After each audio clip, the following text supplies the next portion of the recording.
It sounds too good to be true. An HDMI cable that improves image quality in your games, a cable that adds anti-aliasing and enhanced color detail to any software, whether that's for console or PC, simply by plugging it between your game's machine and TV. A likely story, but that's exactly what Marseille's mCable Gaming Edition promises. And at $120 to $150, depending on length, you'd certainly hope it does something more than a regular $5 job. Now, we've all seen video cables go for ludicrous prices, claiming to give a better picture than the cheap alternative next to it. In almost every case, there's absolutely no difference. But for the mCable, well, it turns out there is a lot more to it. It does back up its claims of free anti-aliasing, but is it worth the price? And does it have any drawbacks in latency?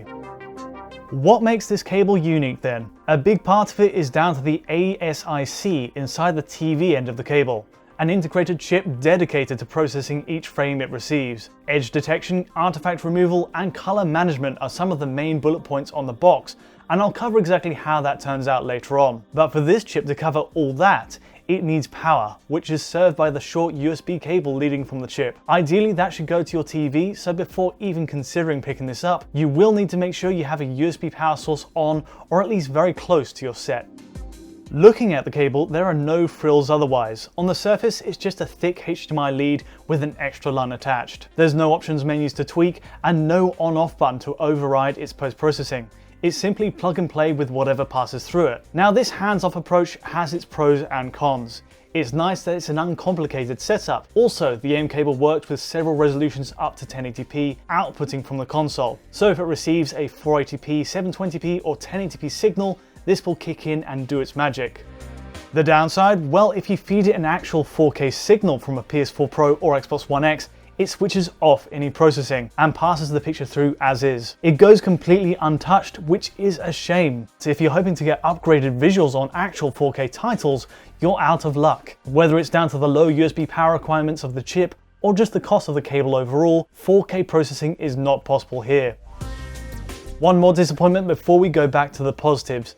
The cable lists 1080p 120Hz as a supported signal, which got my hopes up for PSVR support. I mean, even on a PS4 Pro, image quality on some VR titles can use all the help they can get, and this cable could have been a solution. But actually plugging the mCable between the PSVR processing box and the headset, the cable just deactivates. Of course, you can use it on the output for the social screen, the TV feed everyone else can see, but that's not really what I had in mind.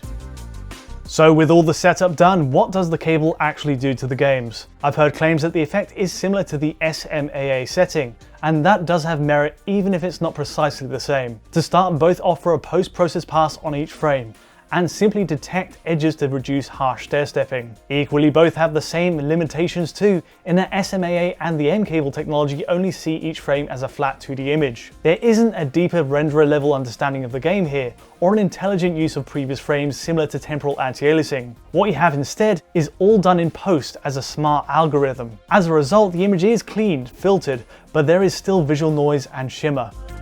To put that to the test, here's Destiny 2 on PC, a game with both SMAA and FXAA. Let's start with no anti-aliasing at all on a 1080p image as a baseline. Next, we have Bungie's own SMAA solution, which certainly clears up those jagged points, while keeping the image sharp. Introducing the mCable by comparison to true SMAA, you can see the image is just as sharp and clear.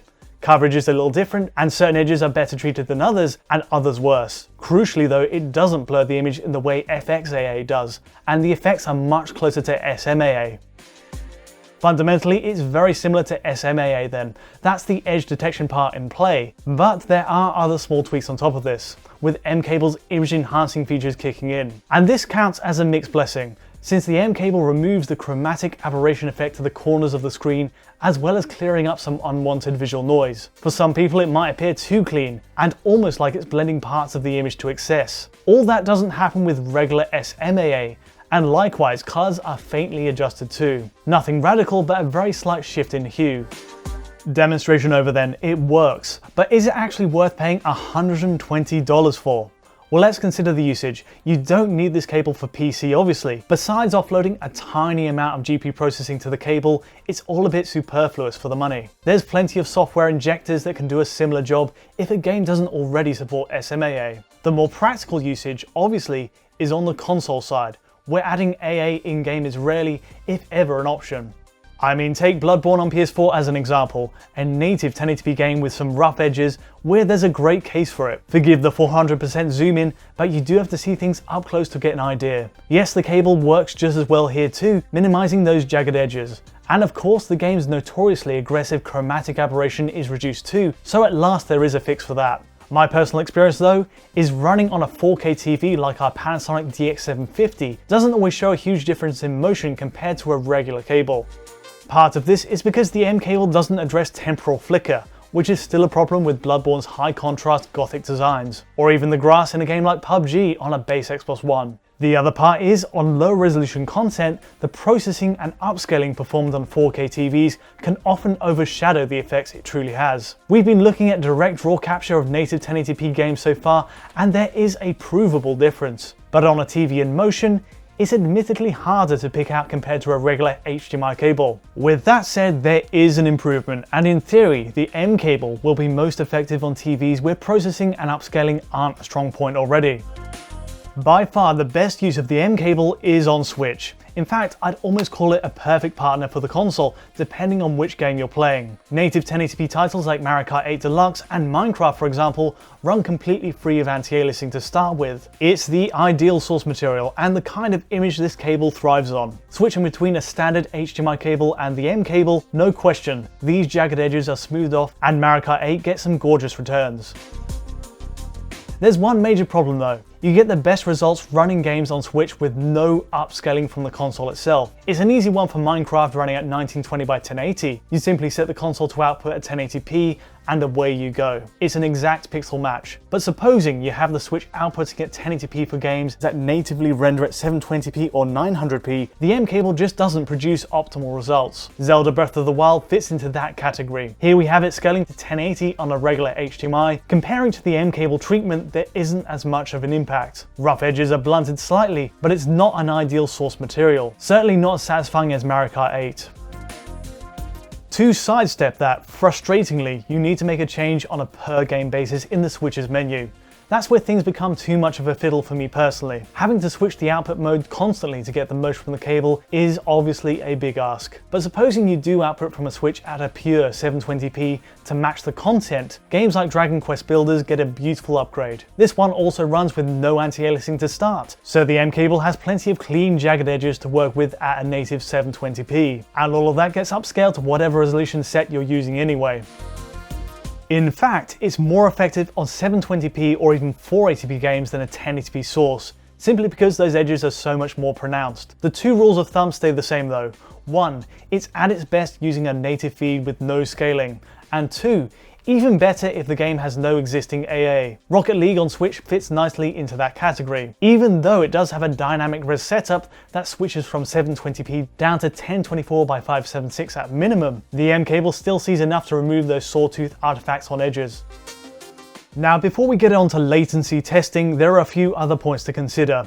If you have the mCable connected, there's no turning it off with a physical button. Its effects apply to everything it sees, whether that's menus, HUDs, or other 2D elements. It's completely blind to the content in that sense, and it doesn't do older retro games many favors. Take titles like Cuphead on Xbox One or Street Fighter 2 on Switch, and you get the idea. The heavy pixelation is part of the style, but it gets softened either way. There's also a case for using it on older games from the PS3 and 360 era, but supposing those games already have FXAA applied, already blurring the image, it's just not as effective.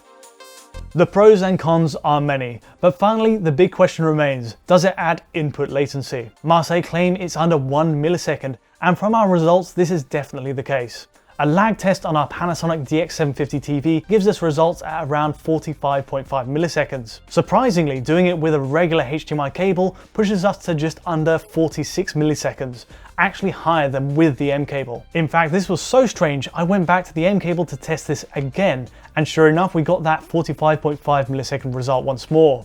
I wouldn't read too much into this though. It does all suggest it's within the margin of error. If there's one takeaway, it's that the lag difference is minimal and it's imperceptible in practice. Given it's working with a 1080p 60 feed, that's impressive for the results, but it makes you wonder, what kind of latency would a true 4K processing cable cause? Either way, anyone worried this cable will throw off their timings in fighting games or shooters needn't be.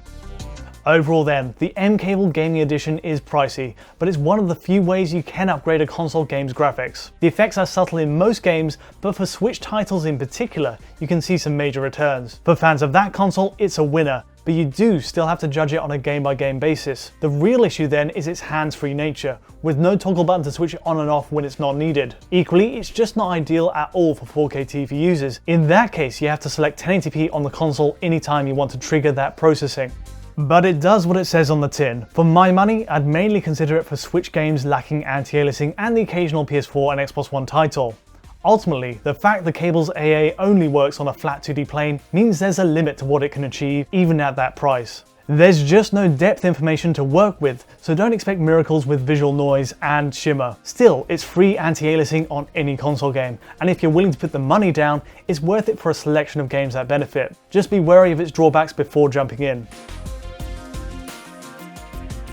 Anyway, that's all I have for you today. If you did find this review useful in any way, please let me know with a like or subscribe. And of course, we have this video on our Patreon at digitalfoundry.net if you want to see the source file.